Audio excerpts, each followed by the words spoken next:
Okay, you guys, what is up? The King of Lightning is here today to do Devil Survivor 2, the animation episode 13 review. That is 1-3, and this is the series finale of the Devil Survivor 2 animation. Yeah. In last week's review that I did of Devil Survivor 2, I specifically said that I did not want two things to happen. And those two things fucking happened. So what I'm going to do, alright, is that I'm not going to do a summary. I'm simply going to state the things that I liked, the things that I didn't like. Then I'm going to give the episode rating based on that. And then we're going to call it a review. Because I don't feel like going over every aspect of the episode. And truth be told, the episode is pretty simple. It's fine. Hold on. I take that back. Let me do a brief little summary. It's basically Hibiki versus Yamato, Cerberus versus Byakko, and then it winds up becoming Lucifer versus Satan, which I'll get into later. And then Hibiki wins. Then they have the audience of Polaris, and then the world's recreated. No, the world is reset. And pretty much everything's A-okay, and now humanity has a chance. So, and that's the episode. Like, that's literally the episode. So, let me go more into detail. So, when it comes, let me get the things that I liked out of the way. And then we're going to go into the things that I didn't like. Because that, to me, I feel would be the better way to go. So, first of all, the things that I did like. Number one, I like the fact that the character Hotsuin Yamato was able to maintain was able to stay in character throughout the entire course of the series. All right, even when the world was reset, he maintained that stoic nature that he always had. So that to me I liked a lot. So that's number one. Number two is Number two was the fight between Byakko, like the main fight, which was when Yamato had Cerberus out and when Hibiki had Byakko out. And the thing about that fight, to me, not only did I like the combat that was going on between Byakko and Cerberus, and the way it ended was kind of like but it was still pretty solid, where Hotsuin Yamato, he's been clearly overusing his powers, and we've seen this before. Like the first time he used Cerberus in the actual anime. The episode after that, he's on the train, he coughs up, and he's on the train. He looks at his hand, and there's blood on his hand. So there was hints throughout the entire course of the anime that he was overusing his powers. And now we see the backlash occurring in this fight, where he coughs up blood, and then in the midst of that, Cerberus kind of like staggers, and Byakko takes advantage, like pounces on Cerberus in then like a double suicide lightning wave. So that to me is pretty damn cool. I'm not gonna lie, all right. And what made the fight even better was the clash of ideals and mindsets between Hotsuin Yamato and Hibiki, where basically they were putting out it was like a debate. Like they were having a debate in the middle of this battle between these two cat-like demons. Well, no, Cerberus is a dog. Yeah, so dog and cat-like demons. And yeah, it is a dog. Yeah, I think Cerberus is a dog.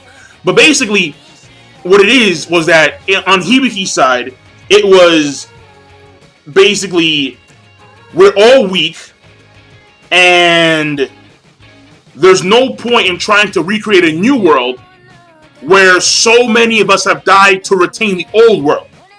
We're on the side of Hotsuin, and so that was the basic gist of his debate, his argument. Whereas Hotsuin Yamato's side is that, of course, the strong lead, and those in power have the duty to lead even though they don't want to lead. And also, the world is a cancer, and the choices that humanity has made up to the choices that humanity has made up to the day has led humanity to this point in time where Polaris decided to wipe it out.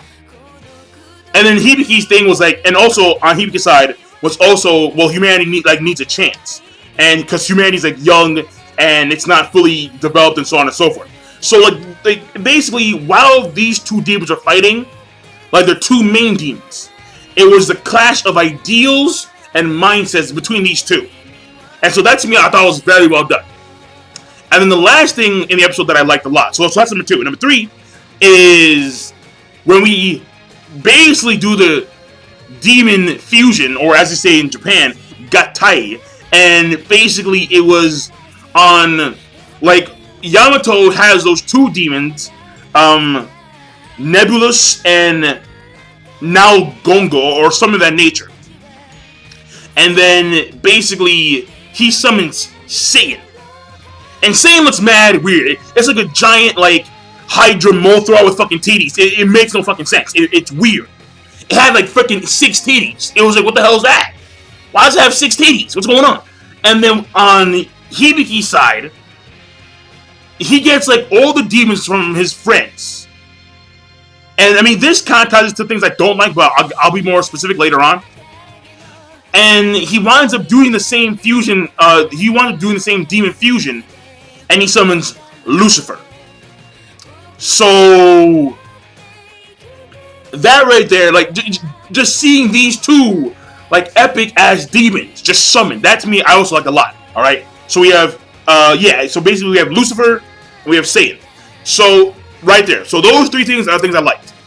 Now, and again, I don't know why this creator of the series, or the creator of the games, I don't know why Satan has 6 titties. It's confusing.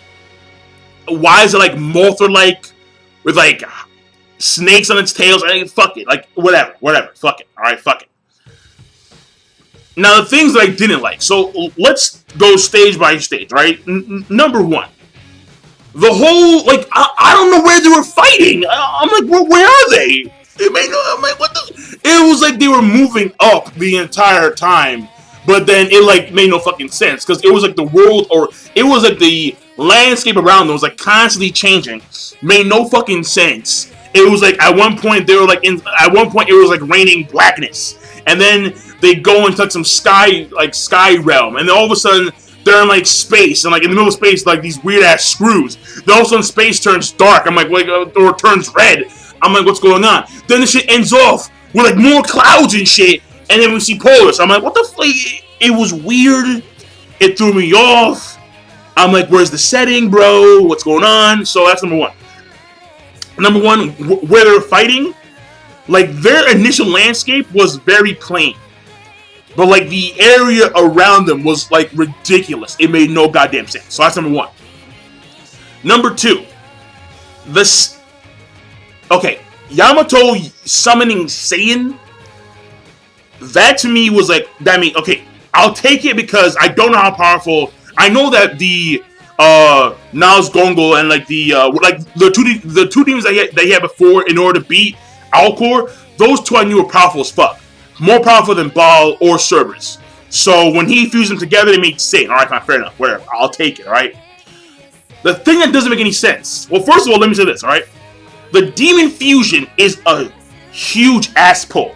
Like, I'm not even fucking around with you. It is a mega ass pull. It's an ass pull. It's like, oh, okay, you guys never used the demon fusion to its full capacity.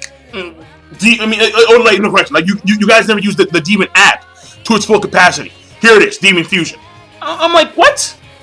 If they knew that, then they could have survived a multi-latitude of their battles. Easy.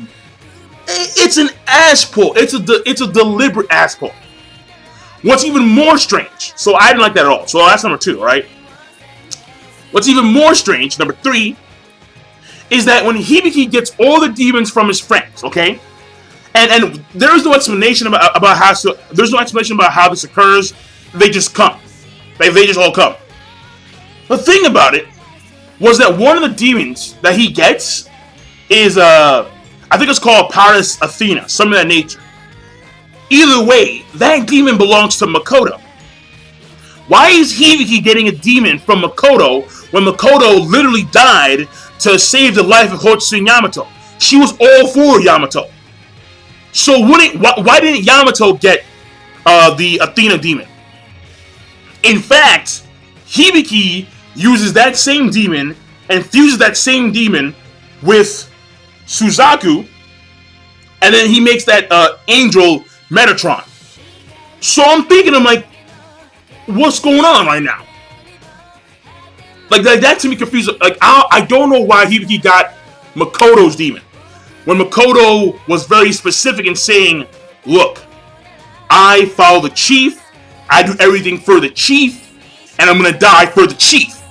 And I want his world, and I want his ideas to succeed. Because without him, my life wouldn't have any meaning." She went on a speech about it and a flashback. So at the end of the day, why does Hibiki get this? Why does Hibiki get the freaking demon of the Athena demon? That's me made no goddamn sense. That made no goddamn sense whatsoever. So that's number 3. Okay, that's number 3. Number 4. And no. Number 4, no. That's not okay. So let me just say this, right? This is not number 4, but let me just say this, all right? Why is it that like it's Satan and Lucifer? Like I thought Satan was Lucifer. I mean, I do know that specifically Lucifer is the angel. He's the angel that fell from grace. And I mean, like maybe it's like Lucifer that Hibiki summoned is like the angelic version, and Satan is like the hell version, but they're both the same. I mean, maybe I'm wrong about this because it's been a while since I've read the Bible, but that's what I thought it was, that Lucifer equaled Satan, Beelzebub, whatever. So, like, I don't know. But whatever. I mean, I'll take it. I'll take it at face value. So number 4 is gonna be the way it ended, the way the fight ended between Lucifer and Satan. It was a hug out. Like what the fuck? Like it was a hug out. It was like, bro, come here. Ding. I'm like, no. Stop.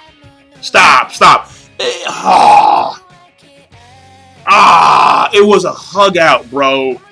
Like, come on. Like, no, that's lame. It was super lame. It was super lame.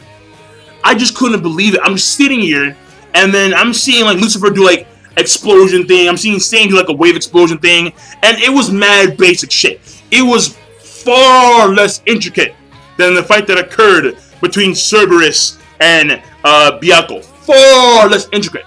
It was big ass Satan, mouth cannon. It was Lucifer, arm explosion thing, and then the shins off Hibiki, Yamato, mouth cannon. No, hug out. I'm like, why? What? And then it was like the mouth cannon fires in Lucifer's face. Lucifer hugs Satan, and then they both disappear. The fuck? Fuck you mean? No, that's lame. That's really fucking lame, dude. Like, that was so lame, bro. No. That was whack sauce. All right, just so much whack sauce. It wasn't even funny. Oh my god. It was like I was in a pool full of whack sauce. Like that was one of the worst ways to end the fight. Period, man. That's on some that's like Hiro Mashima level lame. That's like old school Kubo level lame. It was just lame. It was lame as fuck. So no, absolutely not, man. No.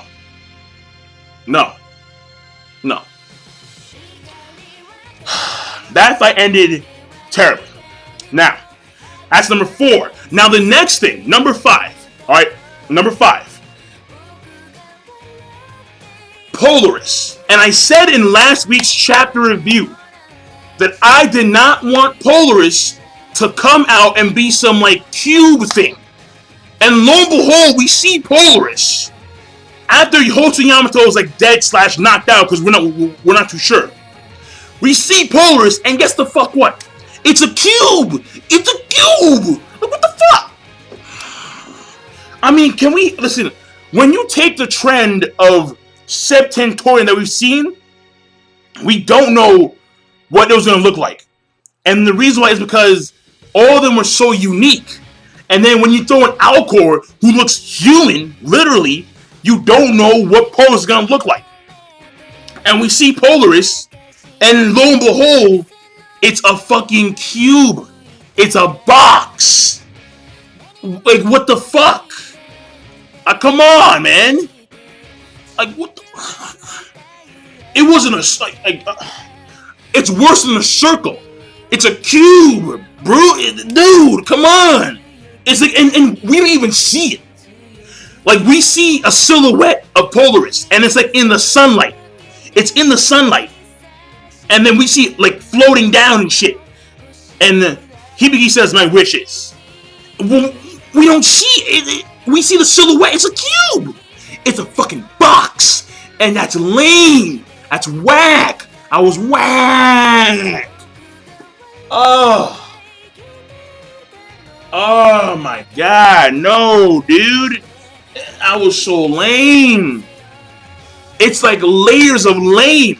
It's layers of lame shit going on. The hug out. Then the cube. It's like, why the cube? Why the cube? Why?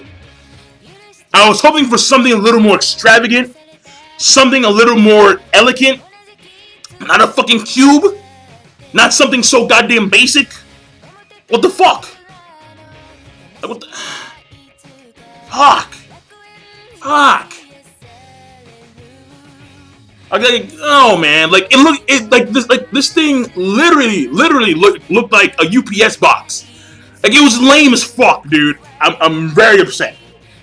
Like, no, Polaris, absolutely not. No, that's number 5. No, fuck that shit. Number 6. The reason why they were fighting so hard was so they could have an audience of Polaris. There was no fucking audience. There was no audience. There was literally no audience. It's Hibiki sitting down, my wish is, end of story. Like, Polaris did not talk to Hibiki. It did not tell him as to why, because Hibiki's whole thing was, having a chance. And that leads to number 7. The last thing that I didn't like at all. Number 7. Which was the ending where they reset the fucking world, literally. And all that changes is that humanity has another chance. So, wait a second, Polaris. Wait the fucking second, man. Hold the fuck up, man. Wait. Humanity, since its evolution from primates, humanity has had thousands of years of chances. And you're telling me that this kid's gonna ask for one more shot. One more chance, bro. One more chance. One more shot. We got it. Humanity's got it. And he's like, yeah, fuck it. Why not? What? The reason why I like Hotsu Yamato's notion much, much better is because Hotsu Yamato was literally changing the foundation aspect of the world. In the case of Hibiki, he didn't change shit. He just had another chance. Like, yeah, one more shot, dude. One more shot, bro. One more shot, man. Like, Polaris, like, come on. I thought you were the almighty administrator of order. You should have been like, no. You need something more than just one shot. You want to get one shot? Do not miss a chance to blow, because opportunity goes once in a lifetime. Fuck that shit. No. Polaris. Fuck. That's the reason why the audience was very important. Because Polaris should literally talk to Hibiki, and then it should have told him about the reason as to why it's doing this, and explain it in a greater detail. And there should have been a compromise between what Hibiki wanted and what Polaris demanded, since it is pretty much their version of God. And it should have been a lot more complex. It should have been a lot more intricate, because humanity is not that simple. So just having another chance isn't gonna really change anything. Nothing really. Like, what changed? Polaris did what it did because the current standing of humanity was detrimental to the planet. That's why he did it. That's why it did it. But no, apparently, fuck it. Like, here, another chance. Not yet. Polaris, what the fuck? Humanity has had thousands of years of chances, bro. Fuck. So basically, at the end of the day, all right, The ending was not to my liking, which I said in last week's episode review of Devil Survivor 2. I said I don't want the world to be reset, and the world was reset. Literally, the world was reset.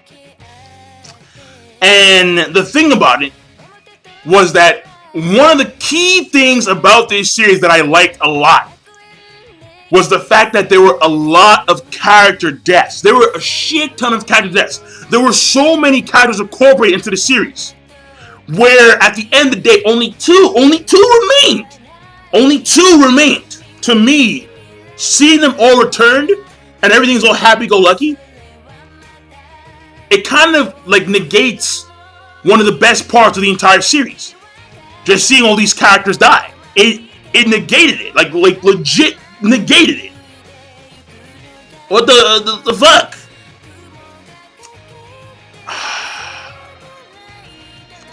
So, overall, I mean, the series I thought was, it was a solid series. But with a crap ending. Like, if you want my rating, well, if we have 3 things that are good, or three things that I like, and 7 things that I didn't like, we have the 3 that negate, and that makes okay. Then we have 4 remaining things that I didn't like. So that goes from an okay to an okay to a subpar to a bad to a horrible, and a horrible to a piece of shit. But I'll negate that piece of shit because it wasn't that bad. I'll be generous and I'll say bad because I don't want to give it that rating of piece of shit. But I'll give it. It was bad. Yeah, truth be told, it was a bad episode because the series was solid, and the ending could have made it really damn good. The ending could have made a good series, but instead it doesn't do that.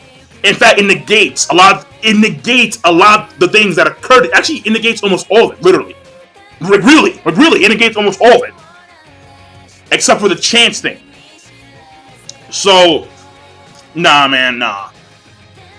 So unfortunately, this series, not exactly on my list of series to watch, but I watched it, and I stuck with it, and I reviewed it, and in this case, I believe we, the viewers of this series, got the short end of the straw.